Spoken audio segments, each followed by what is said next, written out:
en estos días, en este año donde se vienen las elecciones, donde estamos al borde de un DNU, en el medio de un paro universitario. Les voy a presentar a mi equipo y después les voy a contar los temas que vamos a abordar el día de hoy. Tenemos en primer lugar a la más joven, Solana Camaño. Bienvenida. Gracias, qué honor. Bueno, muy buenas tardes, contenta de estar acá, salvo por el hecho de que está jugando Tigre en este momento, el club de mis amores. Es una fanática de Tigre, me parece que sos la más futbolera del equipo. Y me lo voy a perder, pero bueno. Bueno, estamos trabajando, vamos a trabajar para comunicar al país todas las novedades. También está Lourdes Arrieta con nosotros. Bienvenida, Lourdes, ¿cómo estás? ¿Qué tal? Un gusto. Bueno, muchísimas gracias por la invitación y gracias por hacerme parte también de Bravo.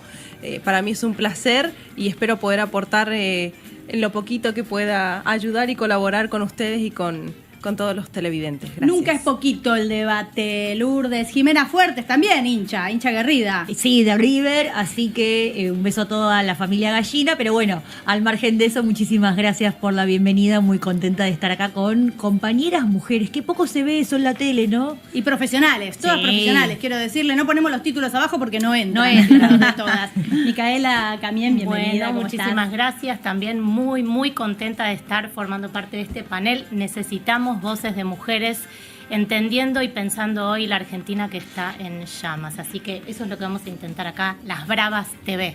Y por último, por el día de hoy, felicitas, Bonavita, bienvenida. ¿Cómo va, Carmen? Otra estrella de la televisión.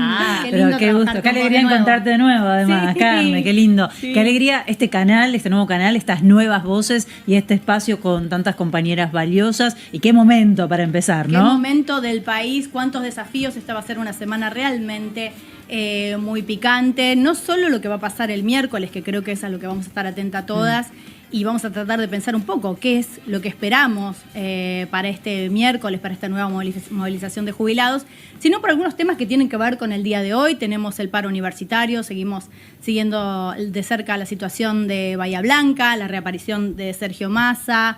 Bueno, estos van a ser algunos de los temas que vamos a estar abordando, así que quédense del otro lado, le vamos a dedicar un rato largo a cada uno para pensarlos, para analizarlos y ver si podemos llegar juntos a algunas conclusiones. Si les parece bien, arrancamos con la marcha de jubilados que sucedió el miércoles pasado. Ustedes saben, llenas de incidentes y de versiones y contraversiones, que dejó además un fotógrafo realmente muy malherido que está peleando por su vida en este momento, está internado.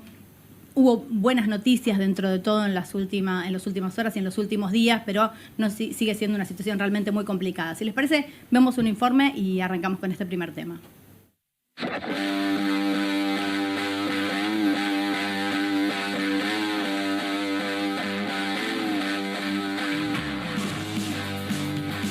¿Dónde estudiaste?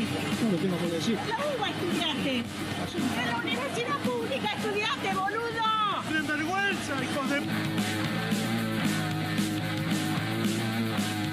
Nosotros estuvimos en Malvinas, sin armas, cagados de hambre. Mirá cómo están vestidos.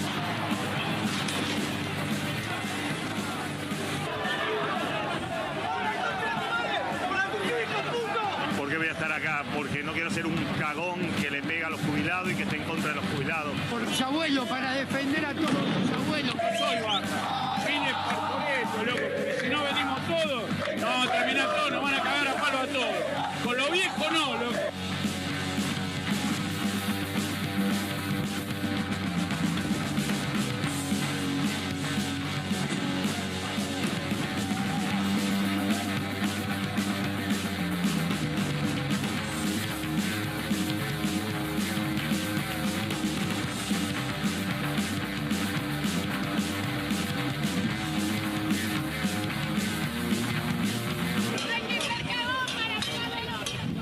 No tienen padre, no tienen abuelos, no tienen dignidad.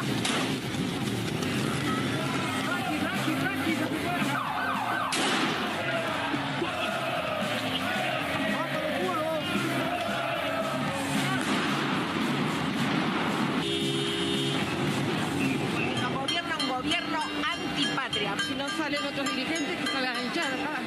Va a salir lo que puede. Las cosas pronto donde se puede. Bueno, en este breve resumen vimos en imágenes algunas de las cuestiones sucedidas, pero lo cierto es que engloba muchos temas distintos, por lo menos para mí, ahora les voy a preguntar a cada una qué opina.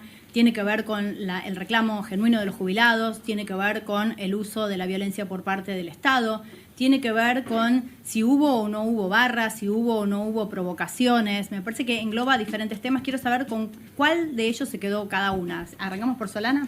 Sí, lo primero que hay que reconocer es el enorme trabajo que hizo el mapa de la policía, que busca visibilizar casos de abuso policial y pudo reconstruir quién fue el que le disparó a Pablo Grillo, ¿no? El fotógrafo que en este momento se encuentra luchando por su vida.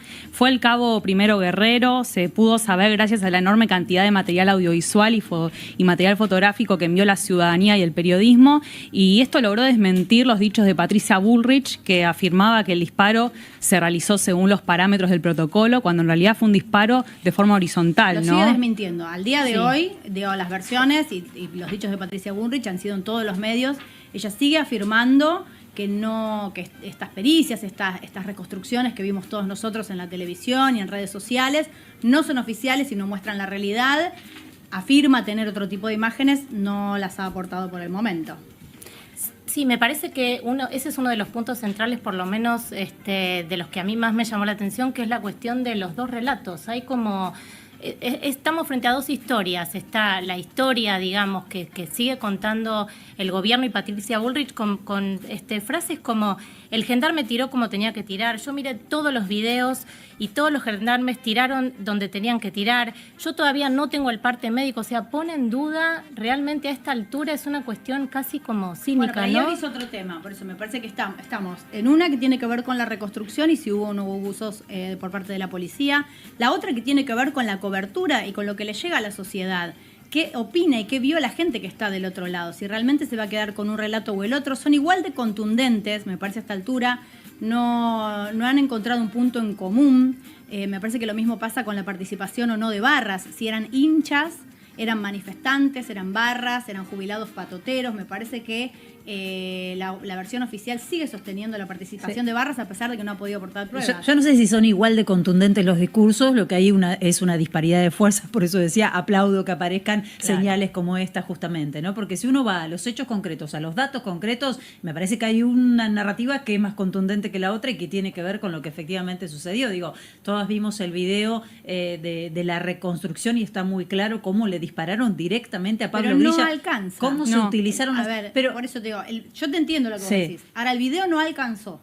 No Pero alcanzó ¿a quién para que cambie el discurso del gobierno, para que se haga una revisión sobre el tema, Lo que pasa es que estamos viendo que el gobierno no va a cambiar su discurso. A pesar de la evidencia, va a seguir repitiendo un relato que no existe. Y vos sabés que permean muchos jóvenes también. Lo vemos en las aulas, esta narrativa del gobierno de, bueno, empezaron los violentos y la policía tiene que defenderse como puede. Exactamente. Pero perdón, una cosa, hasta ahora Patricia Bullrich había dicho que Pablo Grillo estaba preso, que era militante kirchnerista y estaba detenido cuando estaba en el hospital siendo operado, luchando por su vida. Esas fueron las primeras versiones. Pero no se desdijo. A hoy, digo, con todas las pruebas, sabiendo que Pablo Grillo está internado, sabiendo que recibió una herida mientras sacaba una foto, que ni siquiera era un manifestante, sino que era una persona que estaba trabajando, las versiones respecto de cómo sucedió ese hecho siguen siendo antagónicas y pareciera que la verdad o las imágenes no importan. ¿Lourdes? Sí, ese día prácticamente no pudimos salir hasta pasado las 7. Contale a la gente, vos estabas en el Congreso. Estaba en el Congreso, exactamente, estábamos sesionando lo que fue para emplazar a que se empiece a tratar una comisión que investigue el caso de las CryptoGate y el caso Libra. Y la realidad es que, en primer lugar, solidarizarme con la familia de Pablo Grillo y pedirle perdón como legisladora nacional por todo lo que ha pasado, porque también es parte de nuestra responsabilidad. Y pensar también que acá hay un discurso que va mucho más allá de una narrativa de cuento, que es quiénes son los buenos y quiénes son los malos, y los hacen enfrentar pobres contra pobres. Por un lado, los jubilados que tienen un reclamo justo y que vienen hace años, donde un sistema caído prácticamente, que solamente ha servido para parchear la realidad de los mismos, y por el otro lado tenés policías, que no justifico la agresión, pero que lamentablemente a muchos los mandan a hacerlo, y tenés padres de familia, madres de familia que llegan a sus casas, que tienen que darle un beso a sus hijos, que no tienen contención psicológica, que no tienen contención psiquiátrica, que terminan explotadísimos y terminan volcando toda su bronca y toda su ira en este tipo de manifestaciones. Los llevan a un extremo tal, encima que les pagan pésimo, miserias, que fue un 5%, un 44.000 pesos nada más.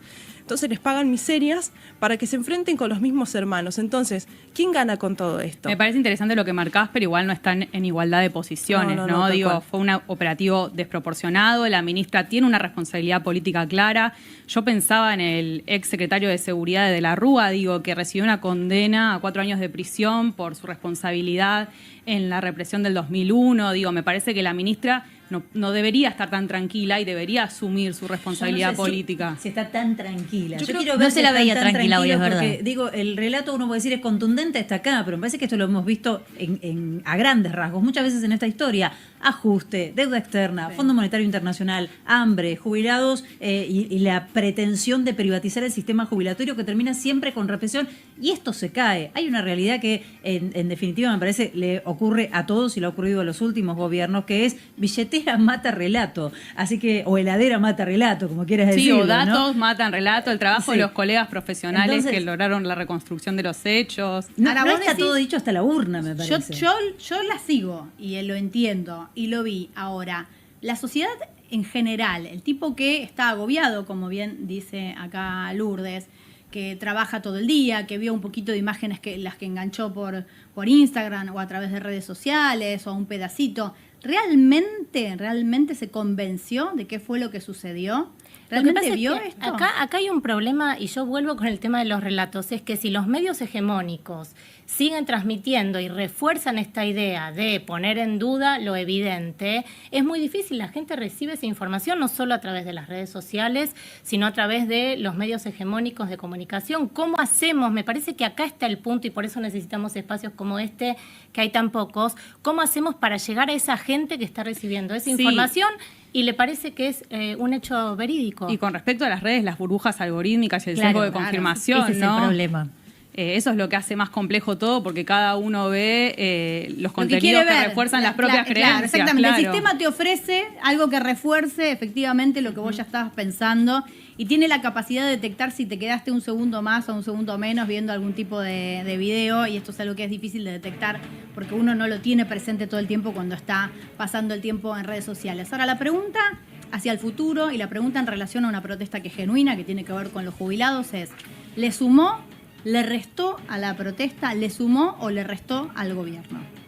Fíjate que ahora este miércoles van a ir la CGT y las 2 CTA junto con, después vamos a estar hablando, los docentes universitarios. Van a ser parte y van a acompañar a los jubilados. Los jubilados marchan todos los miércoles desde la época de Norma Pla. ¿Por qué ahora se televisa cómo se le pega al jubilado? Bueno, creo que tiene que ver con lo que decías vos recién, Feli, de que hay un acuerdo con el FMI que hay que llegar a cabo en algún momento. No tenemos mucha información ni del monto, ni la tasa, ni el plazo, ni nada. Se va a votar pero el miércoles. A ver, también sí. hay que, para sumar, es otro tema que vamos a desarrollar específicamente en un ratito, pero lo cierto es que la votación de este DNU está planteada para el mismo miércoles, para este día, donde va a haber manifestación de jubilados, manifestación de la CGT y manifestación de los universitarios. O sea, promete ser multitudinaria en el medio de una votación que claramente es conflictiva. Ahora, lo que se dice en esto de si al gobierno lo ayudó o no lo ayudó esta jornada y la represión.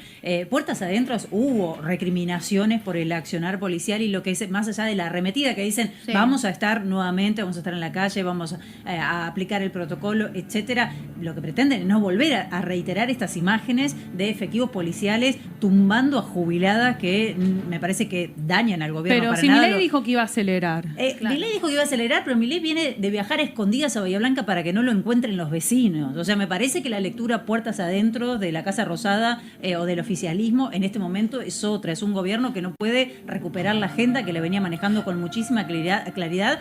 Y si hubiera dejado manifestarse a los hinchas y a los jubilados el jueves pasado, hoy no estaríamos hablando de esto. Sí, se hubiera lo que pasa manifestado es que pacíficamente. El tema es que la violencia institucional es algo que le sirve al gobierno. Yo creo, realmente lo dudo, porque Claro, digamos, quieren mostrarlo. este modelo requiere, y una de las patas fundamentales es la violencia Hasta un punto institucional. le sirve. Y hoy por hoy, si pensamos quiénes son las personas más importantes en el gobierno, quiénes son, digo, Patricia Sí, sí. Bullrich y Caputo. La pata, digamos, de la violencia y del orden y de la represión es un eje central del gobierno. Yo creo que deben estar pensando, porque entiendo que para su núcleo duro sí sirve. Bueno, por mostrar eso la El esto. llevó Fondo a Monetario expo- no quiere a represión Agro. en la calle, no quiere la calle explotada. El Fondo Monetario Bueno, no quiere esta crisis no es social. una manera de meterle miedo a la gente para que no manifieste, Lourdes. La verdad es que en principio sí, pero lo que quería agregar es más que nada sobre la ministra, que tanto que ella dice defender a los policías, a gendarmería, a sus fuerzas de seguridad, que son de todos. En realidad lo único que hace es exponerlos, porque el que tiene que pagar el precio y el costo de haberle disparado a Grillo es un gendarme, no se hace cargo la ministra. Entonces quien se tiene que hacer cargo no se está haciendo cargo, y siempre mandan al pobre a hacerse cargo de lo que lo mandan a hacer, ¿Realmente lamentablemente. sentís que la fuerza lo siente así? Porque digo, yo lo que sí escuché de parte de la ministra es un fuerte respaldo. Diciendo, no vamos a investigar, la acá no hay justicia- nada que investigar. Pero después la justicia termina agarrando a los autores materiales, exculpa a los autores políticos, y por ejemplo todos y todas nos acordamos de Fanchiotti, el asesino de Maxi y de Darío, y no nos acordamos quién estaba de ministro ni de... sabemos que estaba pero hay Dualde. una Siempre diferencia. hay un chivo. Franchotti. Siempre Ahí hay un los- chivo expiatorio. Los ministros no siempre. reivindicaron la violencia en ese momento como está haciendo Patricia Bullrich en esta instancia. Yo creo que por eso Patricia Bullrich está dejando las manos, las huellas pegadas, porque acá, si el miércoles pasa algo, Patricia Bullrich está respaldando a ese accionar de las fuerzas Y yo les puedo policiales, asegurar, y perdón, que las fuerzas, hoy por hoy, las fuerzas de seguridad, los suboficiales, los cuadros menores, no la apoyan a la ministra, porque encima que les pagan mal, los mandan a reprimir, los mandan a pelearse con sus propios hermanos, y también tienen abuelos, y también tienen familia, y Sí, realmente le están me pasando parece mal. que igual es importante entender las diferencias, que lo decía hace un rato Solana, que no es pobres contra pobres. Digo, hay algo que tiene que ver con la fuerza pública, la fuerza El del monopolio de la Estado fuerza. y el resto de la ciudadanía. Me parece que equiparar sería entrar en un error. Y algo más quería decir, que me parece que estamos en esto de si van a redoblar la violencia. Estamos en un punto de quiebre. Esto que pasó, digo, no puede ser un día más. Y por un lado, rogamos que Pablo Grillo se recupere, pero ¿qué pasa si Pablo Grillo se muere? ¿Va a que- ser un muerto del Estado? Es que el ¿Cómo mensaje es claro, perdón, pero ellos están diciendo, salís a manifestarte por tus derechos Claro. y podés terminar preso o muerto. Es sencillo. Sí, sí, Perdón, sí. hoy se hablaban de cambiar inclusive el código penal que se le iba a aplicar a los manifestantes que fueran arrestados por sedición, traición a la patria, una variante de Porque quieren muy poner delitos colorida de federales. delitos. Quieren que sean tratar delitos federales específicamente, Claro, para para que no tratar sean excarcelables. de desalentar la movilización. Esta época va a quedar marcada como una época de persecución y de criminalización de la protesta, que es efectivamente lo que está sucediendo y lo que está caracterizando a la gestión de Patricia Bullrich. Realmente, desde las primeras protestas, recuerden ustedes cuando fue Javier Milei a Córdoba, que al otro día hubo un allanamiento en la casa de uno de los gremialistas, digamos, y pasó como si nada, se naturalizó. Entonces me parece que De abogados que presentaban habeas corpus cuando había exactamente. detenidos. Me parece que De muy todas grave maneras, digo, hay una situación de una violencia que está escalando.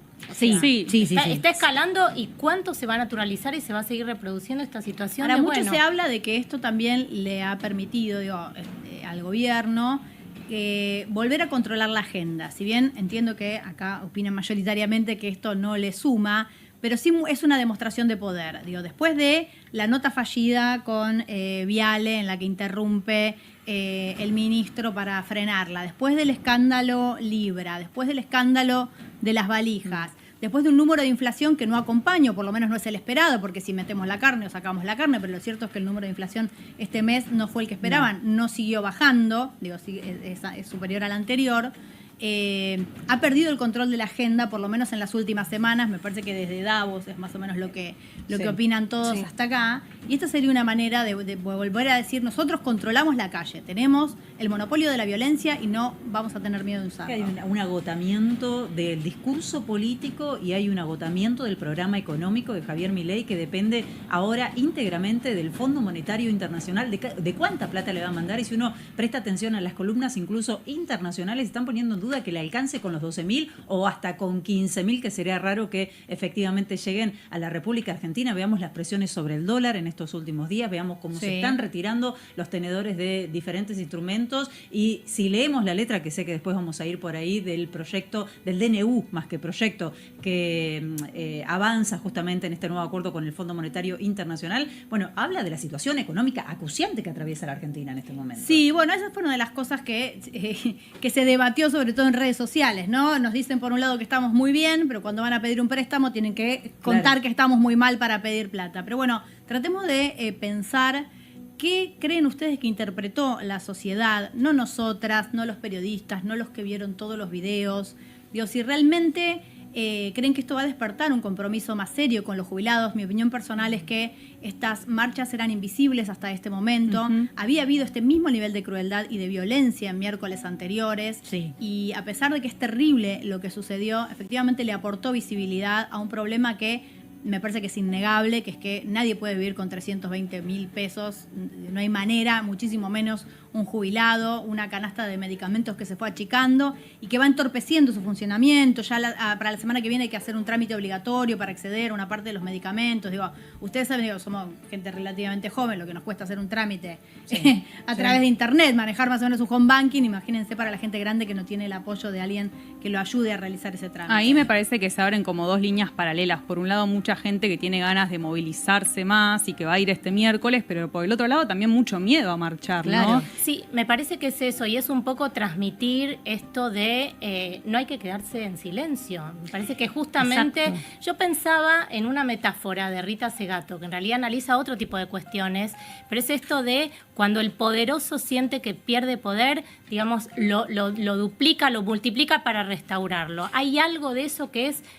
multiplico la crueldad, pero eso multiplico está perdiendo la violencia. consenso social, por eso de la represión. Claro, es lo que dijo, yo no aminoro en las curvas, fue el mensaje de Javier Milei. Acelera, claro. Bueno, entonces vamos a ver que si él acelera y la población también acelera, no se puede tener un gobierno que va en contra de la población. En Argentina está garantizado el derecho a la protesta, podemos salir a decir que no estamos de acuerdo con el gobierno, está en la Constitución, no nos olvidemos de eso, porque necesitamos si no es como que esté garantizado, ¿no? No nos olvidemos que esté de eso. garantizado justamente para este miércoles. Vamos a cambiar de tema, si les parece, en realidad a sumar, porque tiene que ver con esto mismo, frente a esta situación, a esta debilidad, como vos decías, remarcabas hace un rato, Micaela, del gobierno estas semanas.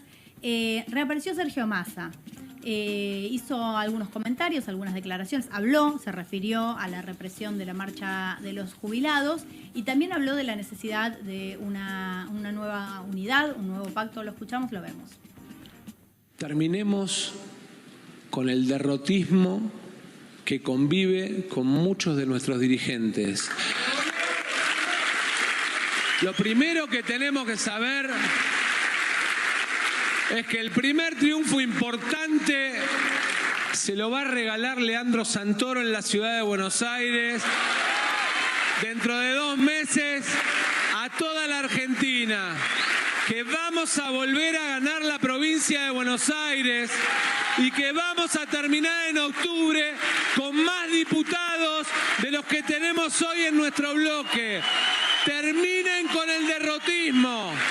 Hay que ganarle al derrotismo interno para poder derrotar a los gobiernos que nos quieren silenciar.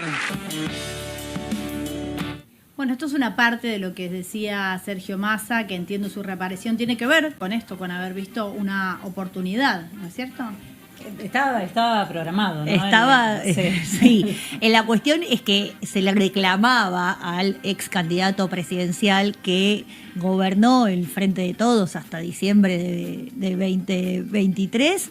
Sí, que la última por lo etapa menos del gobierno de Alberto Fernández. bueno, claro, Sí, aparte sí. el protagonismo que había tenido él como ministro de Economía, que aparte era un mega superministro, porque tenía un montón de áreas bajo su órbita, y que además desde el día que asumió Javier Milei desapareció de los medios, no dio notas, no tuiteó, no expresó su opinión sobre un montón de cosas que estuvieron pasando en nuestro país. Y bueno, finalmente, ahora que estamos en un año electoral, cerquita de octubre, reaparece el que fuera la persona que encarnaba el proyecto ¿Dijo que ahora quedó algo la contundente oposición. o no dijo nada? Sí, Lourdes? debo decir que a mí, perdón, sí, a ver. ¿Qué? me gusta Solana. la idea de salir del derrotismo. Ajá. Me parece que este relato victimizante en el cual varios de los que no nos identificamos con este gobierno estamos constantemente, no nos va a servir para mucho, que no convoca a nadie. Sí, aparte hay como un periodo, ¿no? Se habla del periodo del shock, bueno, Sí.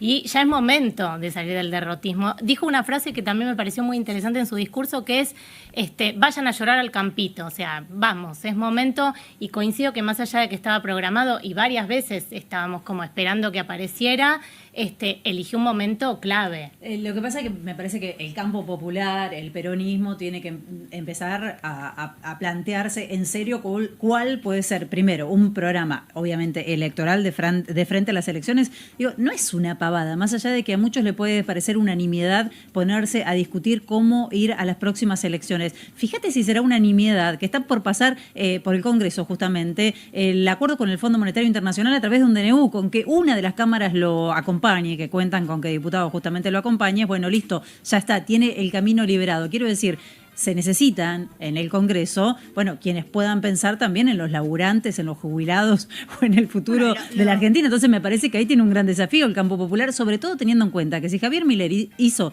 todo lo que hizo fue porque muchos que fueron en las listas de Unión por la Patria, del peronismo y demás, terminaron después acompañando la agenda de este gobierno. Digamos eso también, ¿no? Porque no es que solo se portó como oposición el peronismo. Tenemos, por ejemplo, el bloque de los 3 diputados tucumanos que habían entrado con Unión por la Patria y se fueron a hacer el bloque Independencia. Hay un señor que se llama Cuader, del cual no hablamos mucho, ¿no? Que fue sorprendido con mucha plata encima. ¿Sigue en Paraguay, Cuader? Sí, está allá con la secretaria. ¿Pero está con arresto domiciliario, una cosa así? Sí. Sí, bueno, sí, estaba en una casita muy linda, un departamentito hermoso le alquilaron. Ok. Lourdes.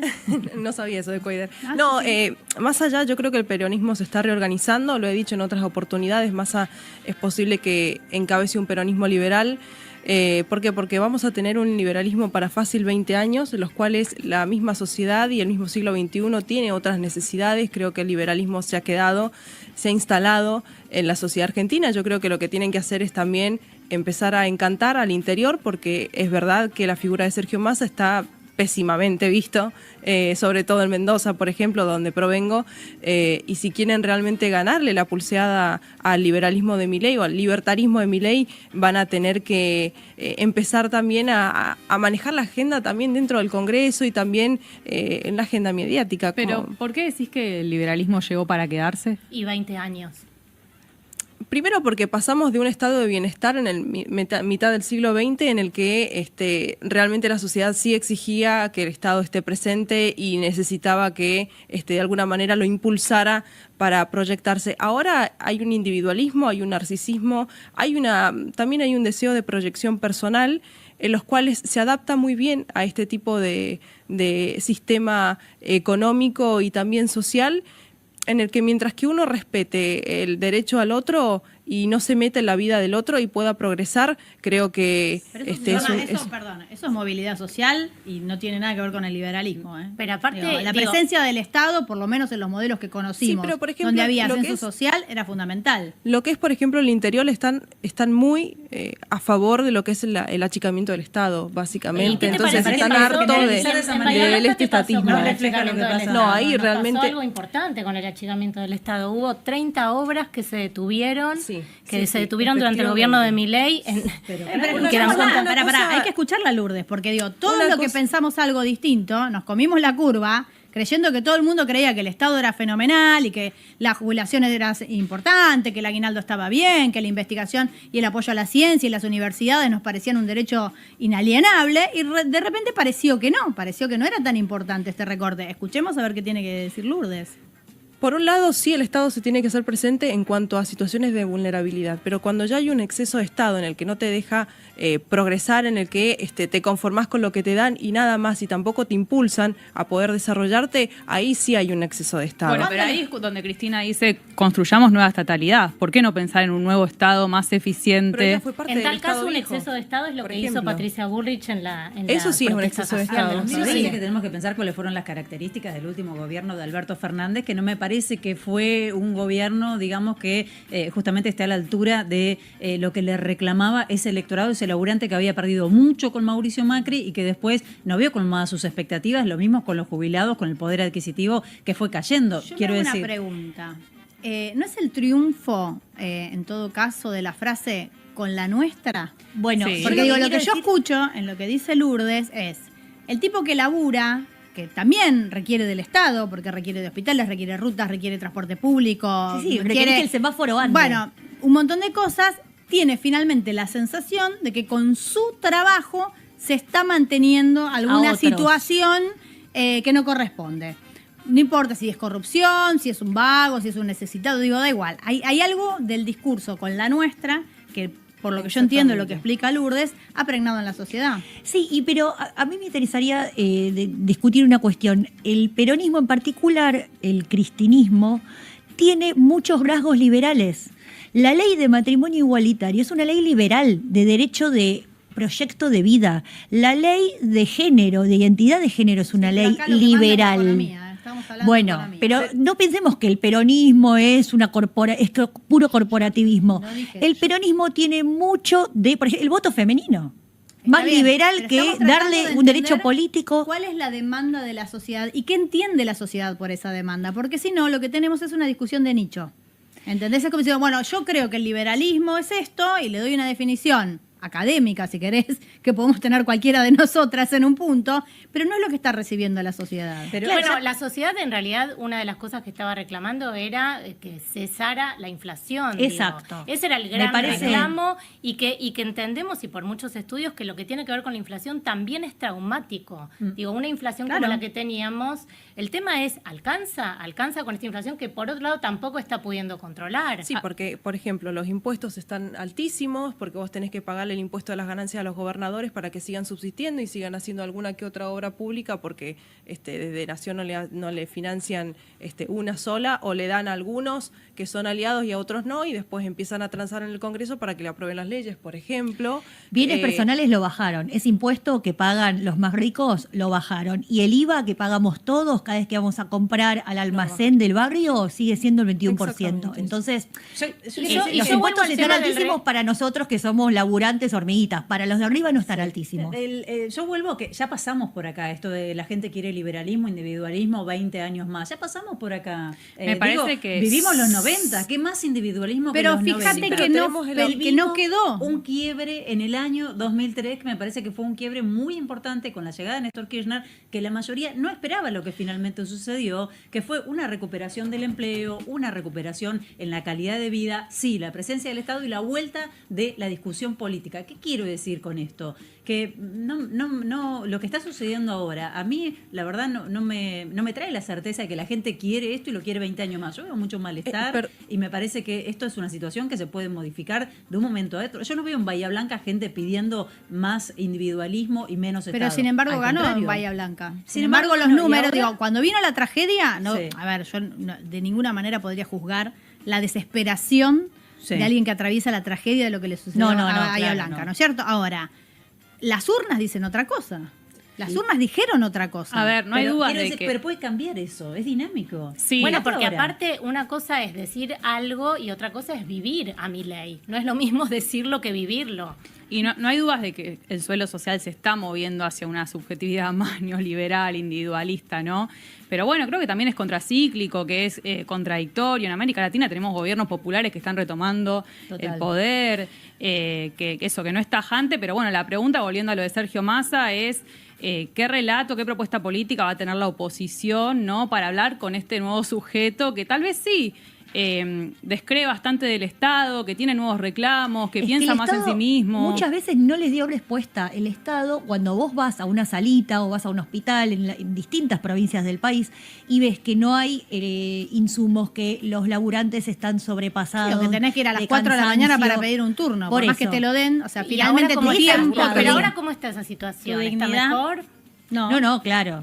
Claramente no, y me parece que hay algo importante en la aparición de Massa que tiene que ver con un discurso claro de unidad. Está como, bueno, es momento de que volvamos a recuperar, digamos, por lo menos cierta esperanza política, porque también lo que está pasando es, ¿qué alternativas hay hoy? Tenemos este modelo neoliberal, violento, individualista, antijusticia social, con el nivel de sufrimiento que está generando en la sociedad. ¿Y qué tenemos? ¿Qué tenemos del otro lado? Sí, pero quería aclararte que no todos los liberales o los neoliberales somos violentos, agresivos, que realmente muchos sí creemos en la unidad de la patria, sí creemos en nuestros valores, amamos nuestra tierra y queremos que esto salga adelante. También hay que pensar en este siglo XXI cómo aunas el trabajo con la inteligencia artificial, con la robótica, con la nanotecnología que cada vez va acrecentando. Invirtiendo en ciencia. Cuando también tenés, por ejemplo, analfabetos tradicionales. Perdón, ¿y ahí el Estado qué hace? Digo, ¿el Estado también puede tener un rol Estado importante? Tendría que estar más presente, sí. Perdón, pero Sergio Massa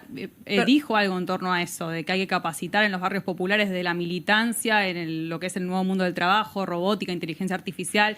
Yo no creo que se resuelvan los problemas del mercado de trabajo con formación, es solo una pequeña parte de todo lo que hay que hacer. Pero me parece interesante que el peronismo profundice su reflexión en torno a los cambios del mundo del trabajo, porque ya no estamos en esa sociedad productiva industrial que pensó Perón, ¿no? Lourdes, te hago una pregunta, porque digo, lo que yo entiendo de lo que vos querés aclarar también es que libertario no es lo mismo que liberal. Digo, que es una diferencia quizás muy sutil, que todavía no hemos ahondado, por lo menos en este programa, y no sé si se ha dado el debate en general, suena medio técnico y aburrido, pero bueno, vos hablas porque digo, hay muchos liberales y conservadores que se han despegado de este modelo. Así es. Sí, en mi caso, por ejemplo, por un lado tenés los libertarios que la mayoría son antiestado prácticamente, y los liberales que seguimos una corriente filosófica, social y económica basada en siglo XVII con John Locke, que es el primero que planteaba, por ejemplo, el minarquismo, que quería decir que el Estado en el contrato social tenía que hacerse cargo de la educación, de la salud y de la seguridad, partir de esa base. Y bueno, de ahí se van agregando otros niveles de liberalismo, de los cuales, bueno, por un lado creíamos en la figura de Javier de que iba a achicar este Estado, pero al fin y al cabo lo que está haciendo es, lamentablemente, y espero que esté a tiempo, de no destruirlo. Más allá de esto, digo, en el actual escenario que tenemos y la retirada del Estado, que efectivamente con la cantidad de despidos y con el vaciamiento de tantos organismos públicos, lo que estamos comprobando una vez más en carne propia es que cuando el Estado se retira, quedan los grandes jugadores, que son cada vez más grandes los grupos económicos, que sacan ventaja de esto, digamos. No es cierto que todos tenemos un mismo punto de partida y que podemos hacer nuestra vida y tener el trabajo ideal y que nos puede ir bien. Claro, la diferencia entre igualdad y equidad. ¿No, la situación está de tal manera que es injusta, el punto de partida es injusto. Teniendo en cuenta que recién hablaba de un analfabeto tradicional que no tiene las mismas oportunidades que un chico que puede estudiar en una universidad privada, por ejemplo. Entonces, bueno, ahí sí hay que ver cómo puedes salvar. ¿Por qué privada? Por ejemplo, en una universidad privada que pueda estudiar. Y un chico Por suerte en nuestro país todavía la universidad pública sigue siendo de las mejores. Sí. Bueno, pero de todas maneras hay que decir que no todo el mundo llega a la universidad por más que no tenga una carrera. Ir a la universidad es caro, aunque no tengas que pagar una cuota. Y perdón, yo me recibí en una universidad privada y sin embargo apoyo a la universidad pública y les costó a mis viejos y a mí un montón poder solventar la universidad privada. Claro. Bueno, que se retire el Estado también es que vuelva el brote de sarampión, ¿no? También, sí. Y que porque si no queda muy abstracto, pero estamos ahora con un brote del siglo pasado. ¿Cómo puede ser? Estamos en el siglo XXI, estamos peleando con enfermedades que ya se habían desterrado. El Instituto del Cáncer están desfinanciando. ¿A vos te parece que, lo dijo Cristalina Georgieva, en Argentina va a haber dolor? Esa mujer usó la palabra dolor para definir nuestro país y está viendo. En futuro, es en presente, ¿no? En la Argentina está viendo mucho dolor. Estas cosas que suceden, y suceden en este momento en esta Argentina, del mismo modo que los jubilados, suceden hace más de un año, no vienen despertando tampoco la movilización social ni el repudio. Por el miedo. Yo vuelvo a el miedo apareció ahora, la represión fenomenal apareció ahora. Pero digo, no. El miedo apareció en la ley bases cuando después de la marcha detuvieron a 30 personas que las llevaron a una cárcel común y la tuvieron durante días. A una señora trabajadora de casas particulares que fue con su banderita de Argentina sola. Entonces, después de ahí, no salís más porque se habían comido 2 movilizaciones megamasivas como las universitarias y estaba saliendo la gente suelta, como se dice, no organizada. Recordemos que incluso Mirta Legrand, cuando recién asumió este gobierno, dijo, yo tengo miedo de opinar. Hay mucha gente que tiene incluso miedo de postear, de opinar en las redes sociales, no solo en los medios públicos, porque después sufren el escarnio de los trolls que dicen cualquier cosa, que se meten con su familia, que los exponen, y no todos están dispuestos a pasar por esa situación. Sí, pensaba en casos, de artistas que también tienen, todo el ataque contra Lali y la dificultad de poder hablar. Hace muy poquitos días apareció Fito Páez, que venía estando bastante en silencio en relación a esto, que dijo, no se puede ni tener un día de feliz cumpleaños en este contexto de desolación, de intemperie. Por eso, más que libertarismo, a mí me parece que tenemos que empezar a utilizar la palabra autoritarismo, que me parece que es lo que más está definiendo a lo que vemos, sobre todo en estas últimas semanas de gobierno de Javier Milei. Pasamos a otro tema, así vamos abarcando todo por lo menos lo de este día, que es un montón. Hoy hay paro en las universidades nacionales, hay un paro que tiene que ver con el ajuste, con el recorte presupuestario. Estuve leyendo algunos números que se publicaron respecto de la caída de los salarios, y no solo de los salarios, sino con todo lo que tiene que ver con el mantenimiento de las universidades. Recién, Lourdes, hablábamos de la importancia de la educación y sobre todo, me parece, del prestigio que han conservado, a pesar de todo y a pesar de estos embates, las universidades públicas de nuestro país.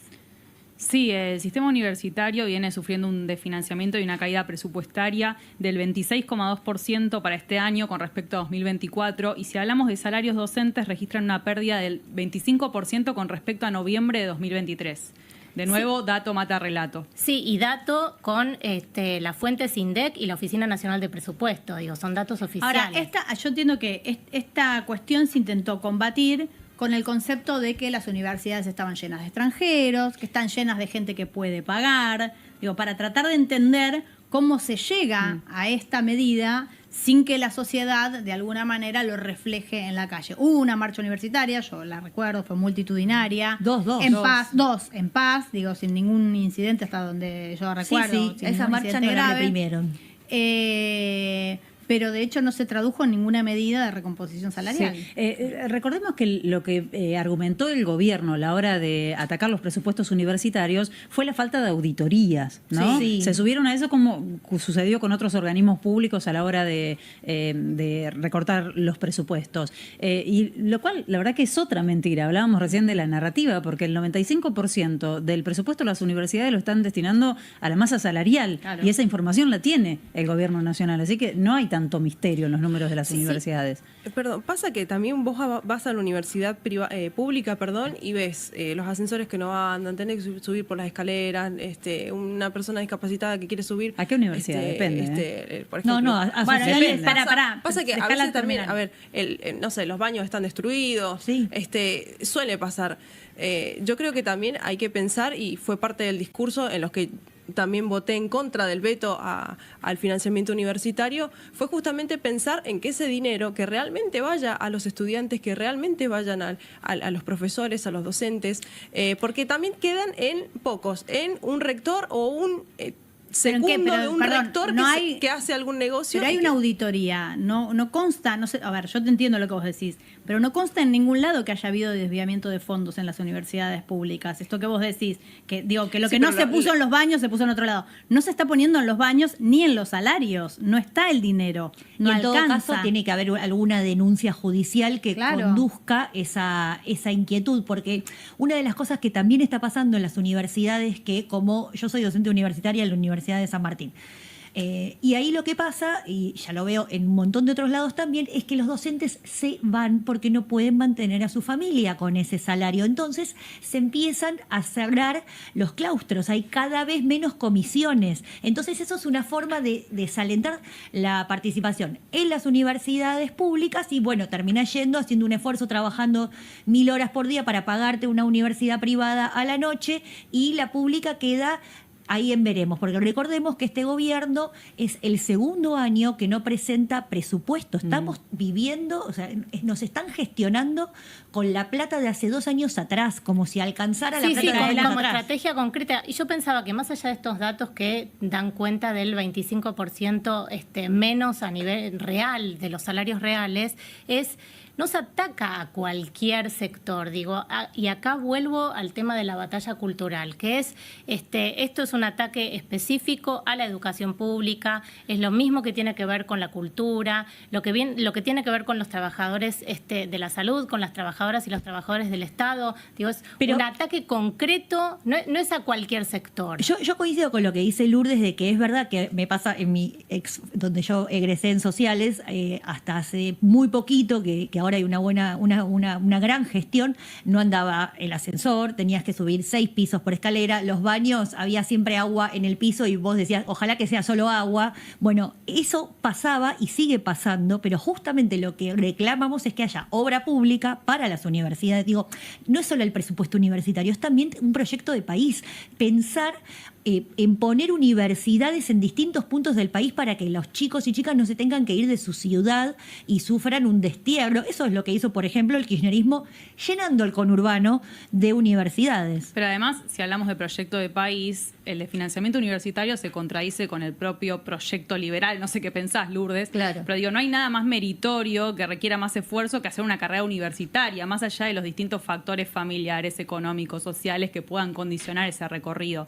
Entonces entra en contradicción hasta con los ideales liberales, creo. Sí, y en este proyecto de país que también estamos hablando, también hay que pensar en todos aquellos jóvenes del interior que en la gestión anterior y en las gestiones anteriores estudiamos una carrera universitaria y en el interior costaba muchísimo conseguir un trabajo profesional porque no había, y muchos se tuvieron que ir del país y que inclusive votaron a Javier con la esperanza de volver y los mismos padres, ahora bueno, vemos que lamentablemente no se están cumpliendo lo que hemos prometido en campaña, pero sí pensar en que también fue injusto para muchos que tenían títulos universitarios y no podían ejercerlos, entonces tenían que salir a hacer changas. Que hayan podido tener ese título, inclusive para poder elegir dónde iban a ir a trabajar. O tener un proyecto de país que de trabajo, claro. Es difícil. Yo que vengo del interior, no son las oportunidades que hay acá en Cava, es completamente distinto. Entonces, tenés un título y lo tenés guardado en el placar y tenés que salir a trabajar en negro, tenés que salir a hacer changas o trabajar en un voluntariado para adquirir experiencia, porque si no, no te toman, tenés que tener con 18 años, 5 años de experiencia. Entonces, son distintas realidades. ¿Cuál es la propuesta entonces del liberalismo para esto? No, en primer lugar, a ver, si me lo preguntan a mí, yo creo que tiene que sí haber la posibilidad de que todos puedan estudiar. Equiparar, no, tenemos todavía analfabetos digitales, y chicos que en su vida van a ir a una escuela, una universidad. Tenés una universidad pública, la reivindicás, le pones presupuesto, no hay trabajos profesionales. ¿Cuál es la respuesta del liberalismo? Si el libre mercado ofrece, vos decís que el libre mercado va a ofrecer oportunidad para los profesionales o se van a seguir yendo del país. Es que en educación la respuesta de este gobierno en todos los niveles viene siendo la no gestión. Simplemente vaciar el sistema, no hacerse cargo de la conducción a nivel nacional. Lo mismo pasa con las políticas destinadas al nivel inicial, medio, primario. Es el desentendimiento, y bueno, en el caso de las escuelas, que lo manejen las provincias. Bueno, ¿no? pero si el desentendimiento es como dice acá Lourdes, tiene que ver con el mérito personal, con el individualismo. Ahora vos tenés ese mérito, estudiás, te recibís, y el mercado, tu sociedad, tu país no te ofrece una oportunidad. ¿Dónde está la solución? Bueno, una de las cosas que votamos en la ley base fue justamente ampliar el monotributo para todos aquellos que puedan empezar a trabajar y bueno, creo que ha crecido el monotributo de alguna manera. Sin embargo, ¿Ampliar en qué sentido el monotributo? El monotributo ya era... Sí, bueno, pero te daba otras posibilidades. Yo con 2 títulos universitarios no podía hacer un monotributo porque no conseguía trabajo profesional. Pero entonces el problema no era el monotributo, era que no conseguías trabajo. No, perdón, pero yo creo que completamente distinto. No entiendo, perdón, ¿eh? No, está bien. Yo les voy a contar mi experiencia personal. Sí. Yo vengo de Mendoza, de Las Heras, de un barrio súper sencillo, de gente trabajadora, que cuesta un montón día a día conseguir el laburo.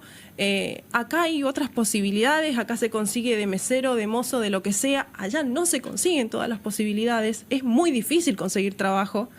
Entonces, ustedes lo ven desde una postura netamente porteña. Pero ayúdame a entender entonces, ¿qué tendría que hacer? ¿Cuál es tu proyecto político para que esa realidad de un pibe, de una provincia, de una chica, de una provincia que logra un título con mucho esfuerzo? Mirá, la generación de trabajo, apoyar a los startups, apoyar a los unicornios, apoyar a los nuevos emprendimientos. Creo que es de una manera que sí tiene que estar el Estado presente en ese sentido, pero darle las herramientas y los recursos. Mercado Libre, para que después... es una de las empresas más grandes de nuestro país, ha sido apoyada absolutamente por el Estado para su desarrollo. Desde la época del kirchnerismo. La seguimos apoyando. Calma.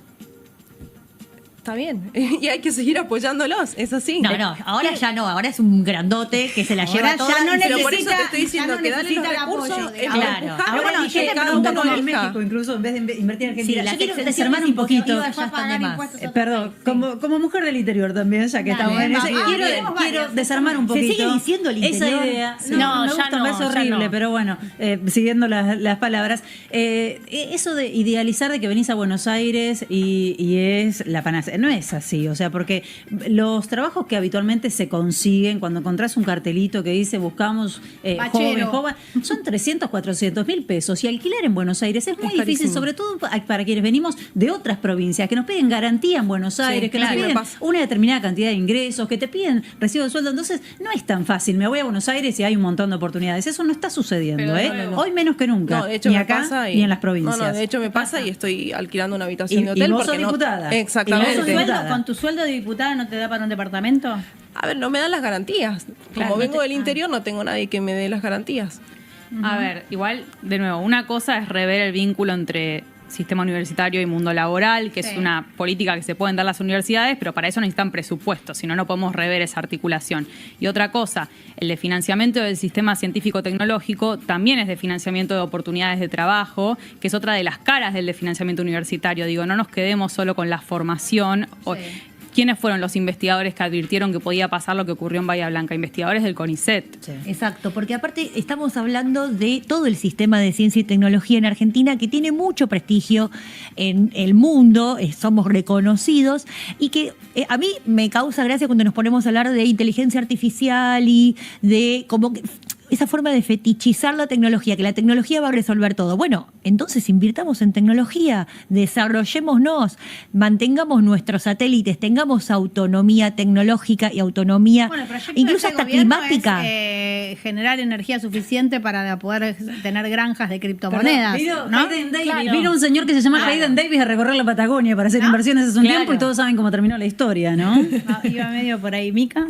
Sí, pensaba que además dentro del recorte presupuestario y lo que está pasando con la Universidad de Buenos Aires es el sistema de becas. Digo, estamos hablando de un Estado que se corre y además, digo, porque si no ponemos el foco solamente, estamos poniendo el foco solamente en la cuestión salarial, pero no es solo eso, es también la cuestión de la infraestructura y el sistema de becas. ¿Cómo hacemos hoy para que, cuánto sale, digo, viajar a la universidad? Sí, comprar los apuntes. Y bueno, las becas Progresar fueron eliminadas. Y teniendo en cuenta que el 48% de los estudiantes, digo, a contramano de lo que dijo Milei, de que a la universidad van los hijos de los ricos, el 48% está en condiciones de pobreza, ¿no?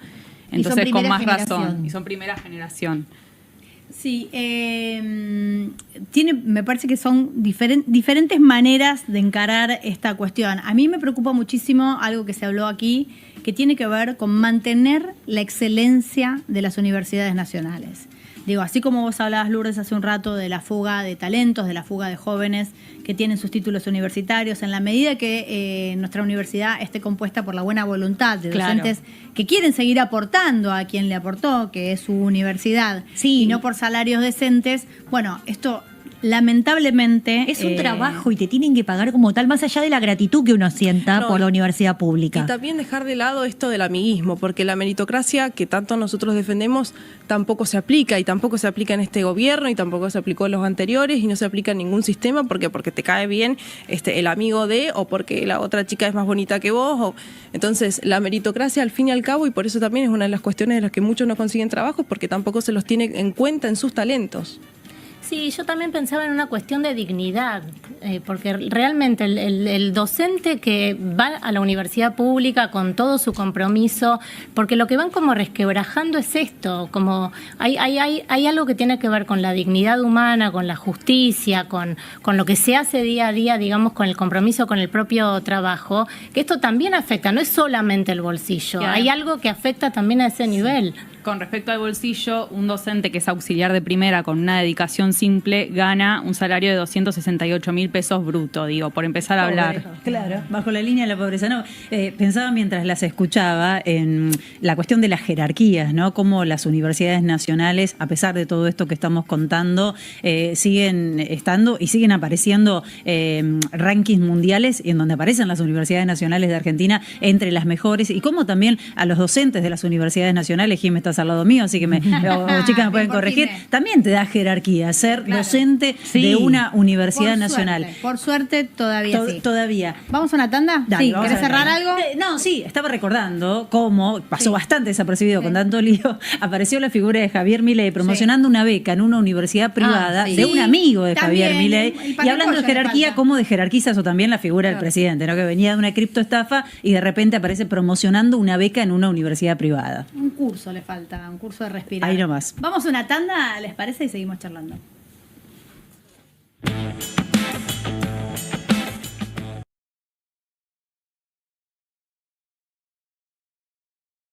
No se puso del todo picante, ¿eh? Nos tienen que dar un ratito, nos estamos entrenando. Claro, espera que nos conozcamos más al aire. Bueno, hablamos medio por arriba, ahora sí vamos a intentar profundizar en este préstamo, esta renegociación con el Fondo Monetario Internacional que se viene, que será, entiendo, por decreto, a pesar de que existe... la ley Guzmán. La ley Guzmán, el ex ministro de Economía, que puso esta ley que decía que tiene que estar avalado por el Congreso. Me parece que es una manera de generar el apoyo de toda la comunidad, de la sociedad, a cualquier tipo de renegociación.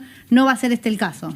No, estamos hablando de un DNU, un decreto de necesidad y urgencia, que se basa en una supuesta necesidad y urgencia que el gobierno, como decías antes, Feli, no termina de reconocer. ¿Por qué? ¿Cuál es la urgencia? Bueno, las divisas que tienen que estar adentro del Banco Central y que, como vimos el viernes, después de estar comprando todos los días, salió a vender y terminó en una situación casi de alarma. Por eso que el gobierno está pidiendo que sea lo antes posible. El FMI no pide que sea a través de una ley. Eso es algo nuestro, nuestra legislación interna. ¿Le da lo mismo al FMI?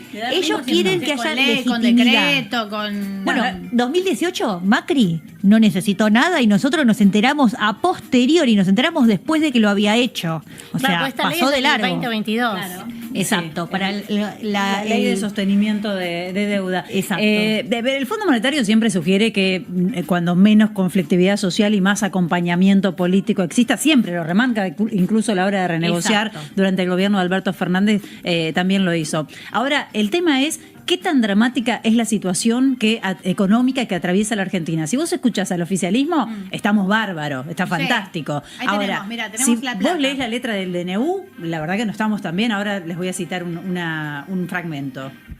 El crédito tendrá un plazo a 10 años hasta 2035 y se cancelará a partir de mediados del 2029. Se extienden un poco los plazos de este nuevo préstamo, que no es un préstamo porque no va a generar deuda. Esta fue la explicación. No, está bien. Del oficialismo. Volvemos con el doble Lourdes me relato. hace guiño. ¿Qué opinás, Lourdes?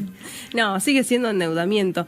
Lo que llama la atención es que en el DNU que presenta el Ejecutivo, justamente, mientras que una de las cámaras lo ratifique, se va a aprobar, pero es un formalismo. En realidad las justificaciones del mismo es si lo aprueba o no lo aprueba el Congreso, lo mismo se va a pedir, a solicitar este endeudamiento. Llama la atención que no se nos tenga en cuenta. Yo creo que más que nada este tipo de envío, de enviar este DNU al Congreso va a ser un circo para hacer trabajar a las ratas que tanto habla el presidente, más que darnos la posibilidad de acompañar o no, elegir o no el financiamiento. Es más, no dice ni siquiera los montos, hacia qué específicamente. Exactamente. Es un decreto que no incluye la letra chica, no se puede saber los detalles, que es algo que había pedido Milei en su momento cuando él tuvo que votar, que quería saber la letra chica. Y votó en contra cuando leyó la letra chica, que hoy impide y por leer a los que tienen que avalar este DNU. Y por otro lado había salido a criticar y a decir que en realidad era un rescate electoral, que no estaba de acuerdo. ¿Qué será ahora si es un rescate electoral? Y por otro lado, y vuelvo al tema del relato y que nos traten como infantes, que es sí, pero es que es así, porque nos dicen una cosa y sucede otra, que es ¿por qué, digamos, si en realidad no necesitamos, por qué estamos pidiendo? ¿Quién va a pedir un préstamo si no lo necesita? ¿Y si no viene, qué hacemos, Lourdes?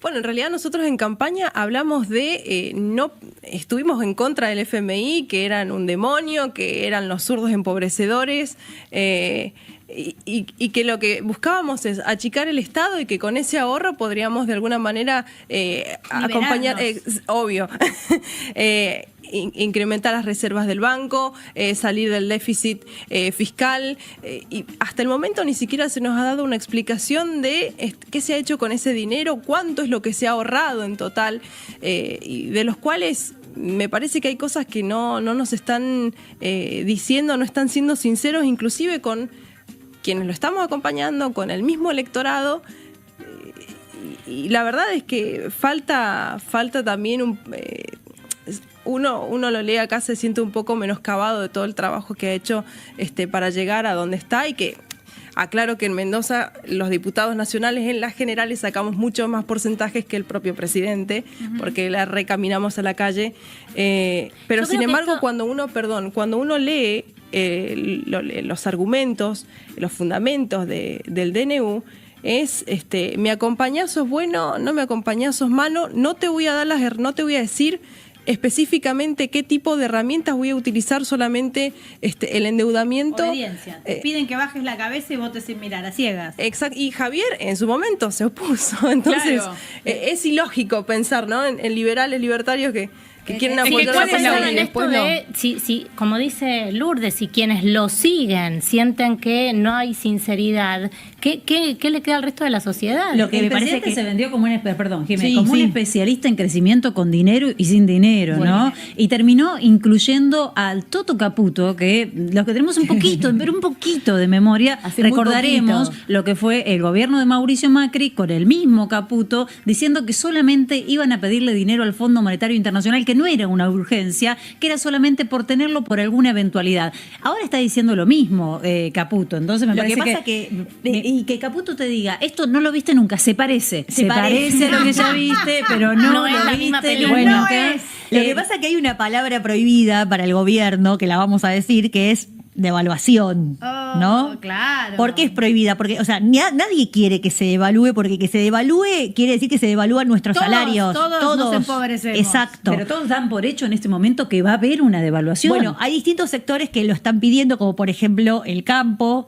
Todos los exportadores siempre piden devaluación porque obviamente venden afuera, pero el problema está en que este dólar planchado, este dólar pisado que estamos viendo, es una forma también de mantener baja la inflación. Claro. Y ahí sí, toda la explicación económica se nos queda de lado, porque mantener baja la inflación es el primer y casi por ahora el único sostén político que le queda al gobierno de Javier Milei.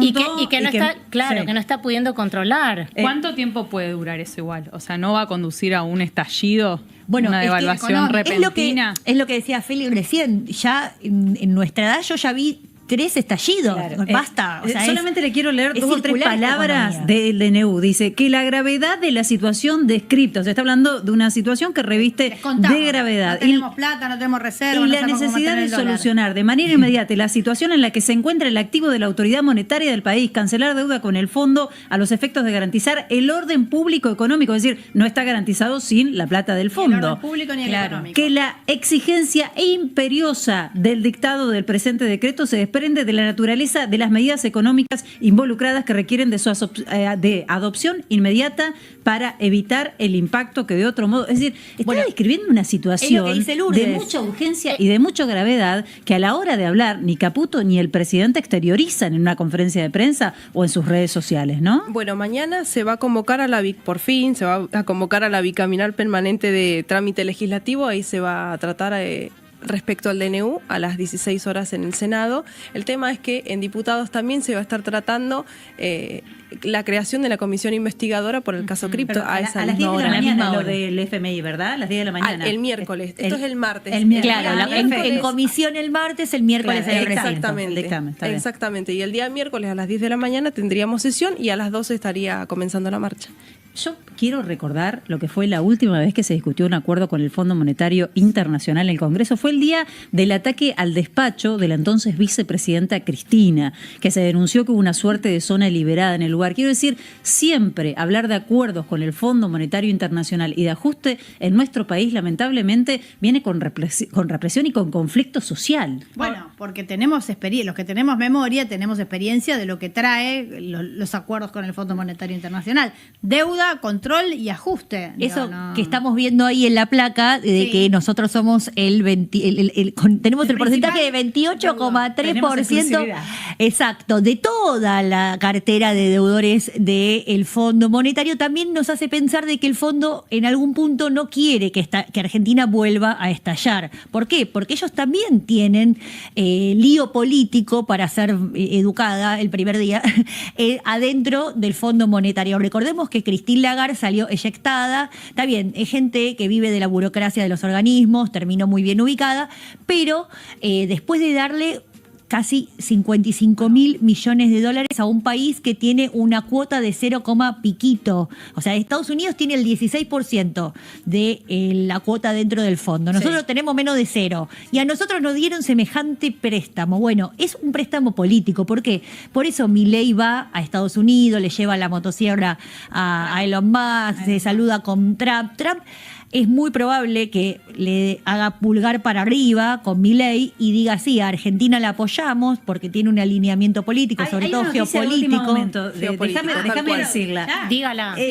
Está el gobierno relativizando o abandonando el Tratado de Libre Comercio con Estados Unidos, lo cual me parece que amerita justamente una lectura en términos geopolíticos, porque muchos vienen señalando, analistas internacionales, que la supuesta amistad o alineamiento de Milei con Donald Trump no está siendo muy fructífera para la Argentina. Eso fue una idea de Milei. Nunca estuvo en Estados Unidos. Están dando la marcha atrás y posibilidad. hablando con el Mercosur y con Brasil y demás, ¿no? Lo que pasa es que él había salido a anunciar este posible tratado y desde Estados Unidos no se planteó lo mismo. Otra vez es como un relato, nos cuentan otra historia. Estamos como... Ahora, Sí. Algo que no estamos mencionando es por qué el tratamiento vía DNU tiene aceptación, por ejemplo, de la coalición cívica, ¿no? ¿Qué pasa? Digo, ¿qué pasa con los otros espacios políticos? Porque no es solo la libertad avanza. ¿Y cuál es la teoría? Yo entiendo que es para mantener cierta estabilidad. Eso te iba a decir. Esa es la explicación. Eso es lo que dijo había Carrillo. hace un tiempo, en otro gobierno, no importa cuál o en qué momento del país,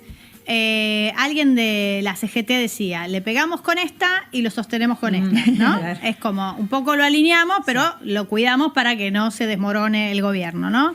Es un poco eso lo que está haciendo hemos naturalizado una cuestión en estos últimos meses que casi que ridícula, que escuchás a diputados y senadores diciendo está muy mal y te tiran un argumento Sí, y después muy votan- rico de y por qué después está muy votan mal, otra cosa. pero Claro. lo voy a acompañar. Bueno, Sí. más o menos con el Fondo Monetario Internacional, Lilita Carrillo hace poquito salió a criticar hace un par de días. Dijo, pero dijo, Carolina vamos a Milei es la acompañar, cajera. porque si lo acompañamos a Alberto Fernández y a Guzmán con su acuerdo con el fondo, ¿por qué no acompañaríamos en este momento a Javier Milei?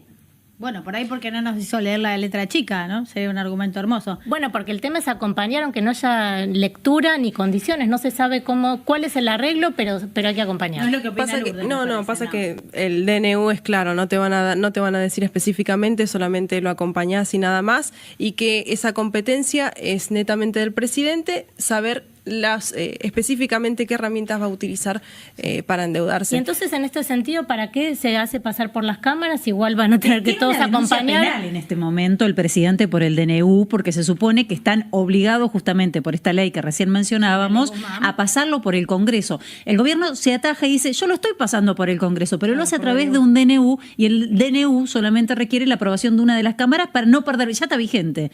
La aprobación de una de las cámaras lo ratifica, digamos. Ahora, si mandaban, que era la manera correcta, un proyecto, tenía que pasar por la Cámara Baja, por la Cámara Alta y discutirse. Claro, el problema del proyecto no es solo la aprobación, es el debate. Claro. Están diciendo que no te van a abrir el contenido, no te van a abrir la letra chica. Y además, es muy claro en sus argumentos la urgencia de este préstamo.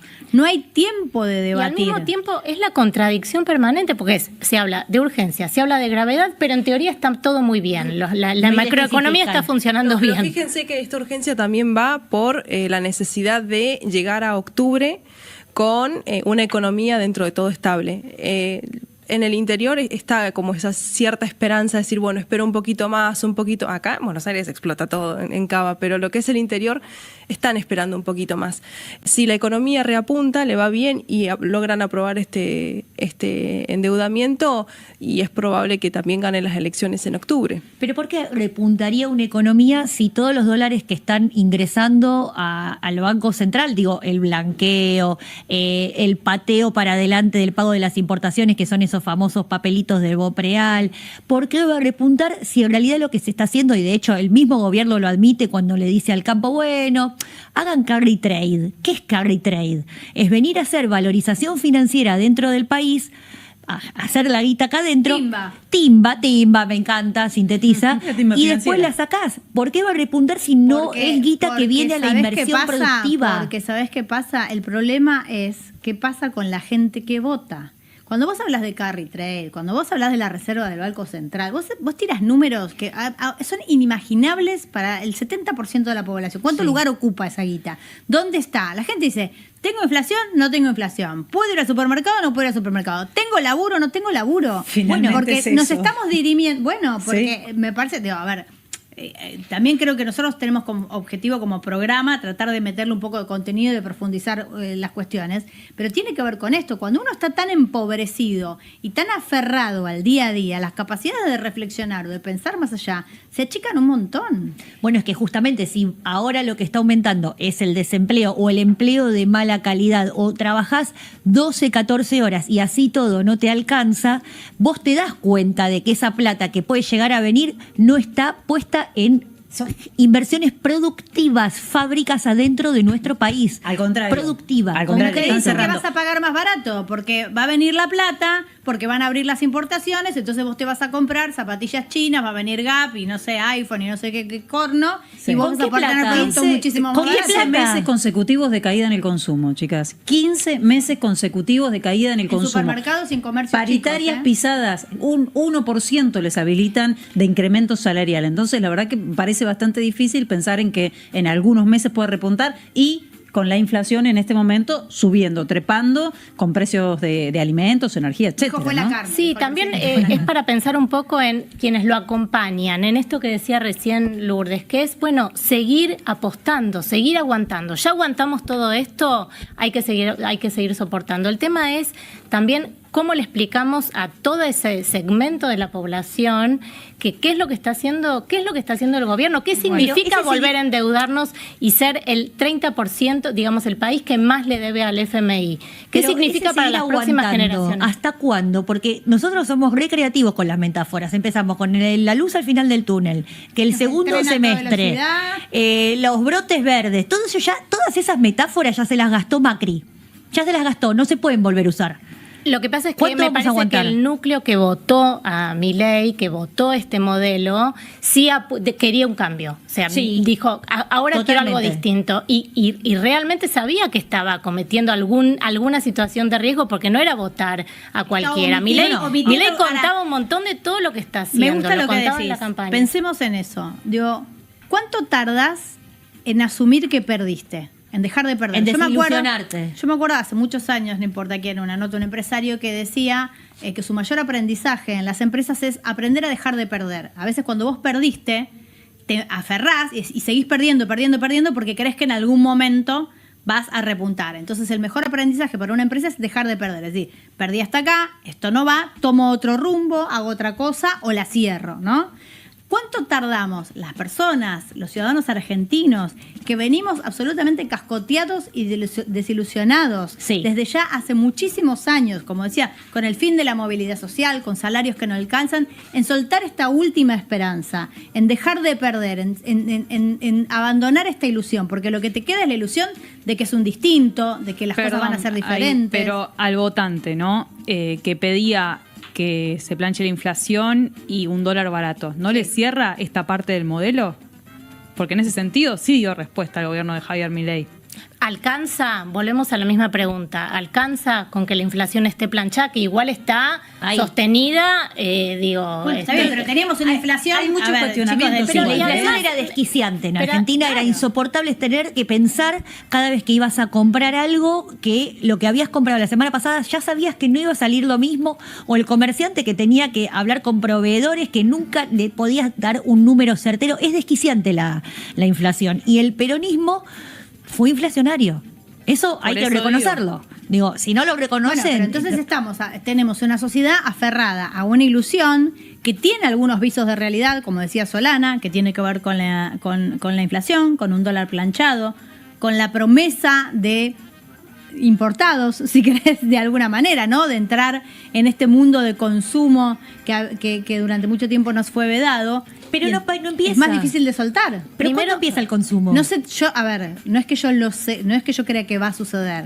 Lo que trato de que pensemos es ¿qué es lo que se nos pasa como sociedad por la mente? Porque uno no llega acá de casualidad, ni porque somos tontos, ni porque no lo vimos. Digo, hay efectivamente algún gancho, hay algún lugar donde prende y pregna este discurso. Primero me parece que hay que entender que casi la mitad de la población argentina no votó esto, ¿no? Porque estamos hablando como si... Bueno, ¿qué le pasó a la... Sí, pero bueno, hay un porcentaje importante que no votó este modelo. El otro porcentaje, que es el que tenemos que pensar, que está el núcleo duro que votó a Milei, y después hay todo un segmento que con tal de no votar a Massa se fue para el otro costado. Ese segmento, digo, más allá de que tenga la inflación controlada, ¿cuánto más va a aguantar vivir con el riesgo de que maten a un fotógrafo porque va a acompañar a una marcha de jubilados? Y por otro lado es pensar que la gente solamente mira su propio bolsillo. Digo, la sociedad argentina, uno no mira al costado, no mira lo que le pasa a los docentes, no mira lo que pasa con... del individualismo, ¿no? De este discurso que prendió. Vamos a seguir charlando, Lourdes. Okay. Vamos a seguir charlando. Tengo una información de ultimísimo momento. Le incumbe específicamente un integrante de este panel. Tigre va 0-0. Bueno, no sé si alegrarme o llorar, porque un empate... Bueno, relajá, por lo menos no van perdiendo. Por ahora vamos bien, Solana. Claro. Estaba ansiosa con el tema del resultado, que si bien la veíamos bastante concentrada con los temas de actualidad, me parece que merecía saberlo. Te lo pido, por favor, cantar un gol, así terminamos bien. Esperemos que sí. Vamos a una tanda, ¿les parece? Y seguimos conversando.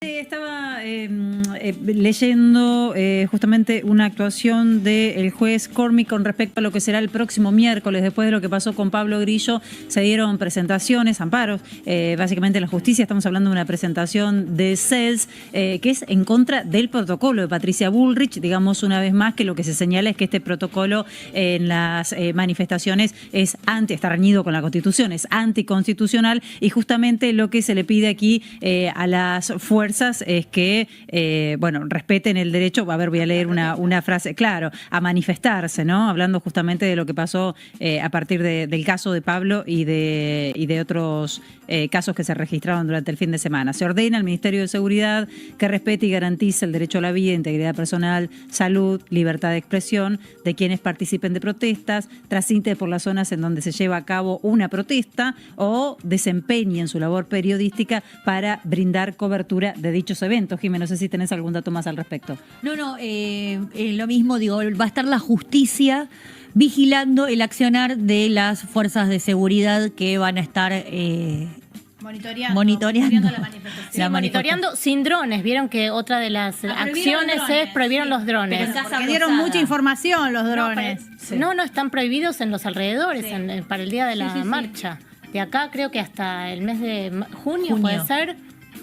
Bueno, los drones, claro, fueron esclarecedores para saber qué había pasado con Pablo. Para la información, por eso mismo los prohibieron. Si no hubiéramos tenido esa imagen, ustedes imaginen que Bullrich salió a decir que estaba detenido cuando él ya estaba internado por entrar al quirófano. Digo, no me asombraría que tienen alguna versión como, lo escuchamos, ¿no? ¿Qué estaba haciendo en ese lugar? Estaba sacando una foto. Además tenía información de Pablo Grillo antes de tiempo.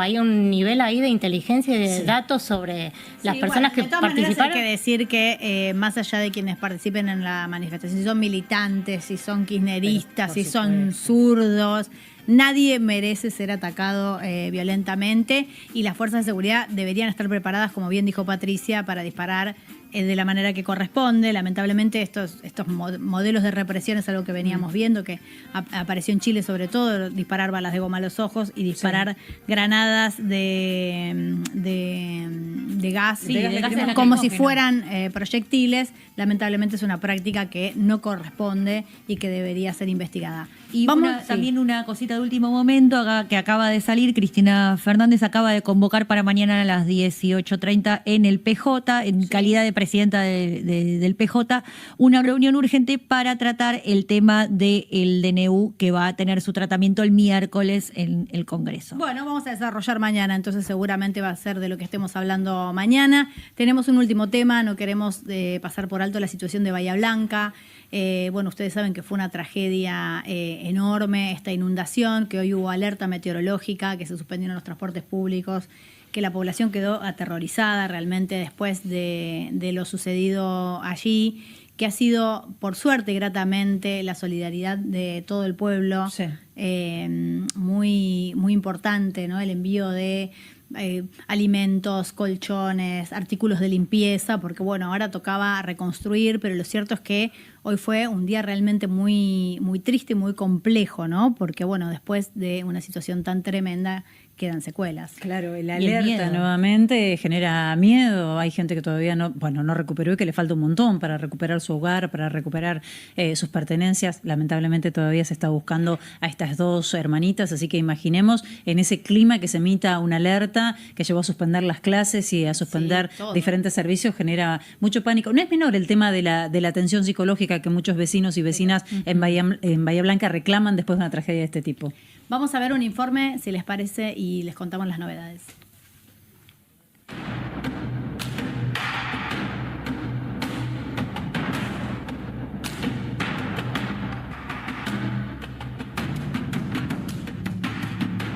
...120 camiones, 80 camionetas, 60 patrulleros, 10 ambulancias, 40 máquinas viales. Está el responsable de vialidad provincial, también 3 helicópteros, un avión sanitario.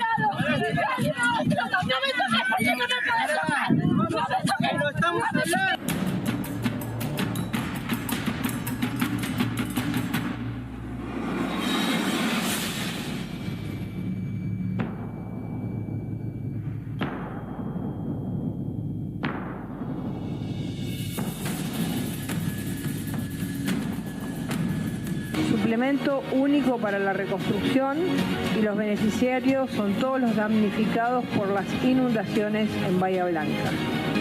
Hemos podido tener la disposición de un fondo total de 200.000 millones de pesos. Un requerimiento de los daños estimados, la verdad que es difícil de hacer.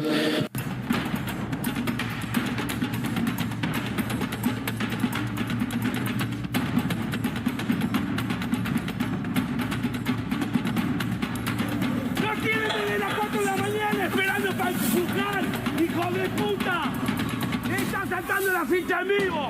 Desde las 4 de la mañana que está listo para empujar ese puente.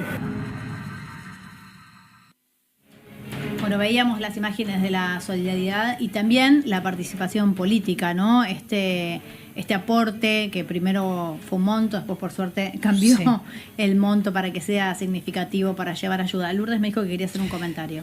Sí, al respecto de las catástrofes, vengo por ejemplo de lo que es Mendoza, que es toda una zona sísmica, pero teniendo en cuenta que en Argentina no hay prácticamente un plan de defensa civil, y que hay 2 años ya sin presupuesto, en los cuales no se invierte en este tipo de catástrofe. Argentina no está preparada ni para inundaciones, ni para aludes, ni para terremotos. Y quería destacar una pequeña gestión que hicimos al cuartel de bomberos de Las Heras, que costó muchísimo, que les bajaron un presupuesto que todavía están esperando que se los puedan dar, porque no hay plata para contener a los bomberos voluntarios, que lo único que piden es, por ejemplo, tener nafta o combustible para sus camiones, y ese pequeño microclima que uno ve en un cuartel de bomberos termina proyectándose en la catástrofe de Bahía Blanca, por ejemplo, cuando no hay inversiones al respecto. La importancia del Estado. En eso sí, ¿por qué? Porque no hay que ser tampoco egoístas y pensar solamente para uno, sino también pensar, y eso es parte también del liberalismo, de que aquellos que están pasando por momentos tan vulnerables hay que acompañarlos. La presencia del Estado y lo que está pasando con la crisis climática, que me parece que es un tema que vamos a traer a la mesa en más de una oportunidad. No llegamos ahora. Lo que quiero comentar es que en Bahía Blanca señalan, que es abrumadora la cantidad de ayuda. Ropa ya no necesitan, todo lo que se envía tiene que estar debidamente catalogado, porque el trabajo de logística es enorme, y quiero recomendarles que tengan mucho cuidado si van a colaborar económicamente, monetariamente, porque se difunden algunas cuentas, algunos alias que son de vivos que nunca nos faltan. El que más se está... Es una vergüenza realmente. Hay uno que es el que más se está difundiendo, que es el de la Municipalidad de Bahía Blanca. Tienen que escribir el alias Bahía X Bahía. No digan por. Lo tenés en el gráfico. No digan porque hay gente que escribe la palabra por y manda por otro lado. Bahía X Bahía, y te va a aparecer Municipalidad de Bahía Blanca y te va a aparecer el quit de la Municipalidad de Bahía Blanca. Ese es el alias correcto. Sí, se me abren muchas ventanas, pero las dejamos para mañana. Que tiene que ver con los alias, que tiene que ver con el cambio climático. Con el cambio climático, como las declaraciones de Macri. Sí, y quedamos también con el tema del Estado, que es de lo que venimos hablando, ¿no? La importancia del Estado para acompañar, para reconstruir todo lo que vimos recién en el informe de lo que está haciendo el gobierno en la provincia de Buenos Aires. Necesitamos del Estado. Sí, tenerlo presente teniendo en cuenta que la espuma en el abordaje mediático va a bajar, pero la gente va a seguir necesitando del Estado y de la comunidad organizada. Y del cuidado de los humedales, porque esto va a seguir. Y de la obra pública es una forma de lidiar con las consecuencias. Ahora, para prevenirlo realmente hace falta humedales, y el gobierno peronista lo prometió y no lo cumplió. Y ciencia, ¿no? De lo que hablábamos al principio cuando hablábamos de universidad, de inversión estatal. Bueno, el Servicio Meteorológico Nacional. Vos no querés abrir más ventanas, pero no puedo parar. El tema de la tragedia, hablar de tragedia, castigo bíblico, se puede prevenir. Total, y el Estado realmente, digámoslo, frenó 30 obras en Bahía Blanca. O sea, volvamos a esto, figura del Estado es necesaria. Bueno, chicas, ha sido... ¿Cómo? Se la agarra conmigo. No, nunca es personal. Por suerte hemos venido, me parece, a debatir ideas. Espero que lo hayamos logrado por el día de hoy. Espero que hayan estado conformes los que estuvieron del otro lado y nos quieran acompañar mañana de vuelta a las 19 horas. ¿La pasaron bien? De 10. Muy bien. ¿Vuelven mañana? ¿La seguimos? Que nos quedaron temas. 0-0. Sigue 0-0. Solana se va tranquila. ¿Te vas tranquila a tu casa? No, bueno, estamos punteros, me gustaría que gane, pero por lo menos no perdimos. ¿Cuánto va? 0-0. Y quedan 20 minutos. Tenés un rato para seguir voy a ver si llego ahora. Bueno, ha sido un placer. Nos volvemos a encontrar mañana a las 7 de la tarde.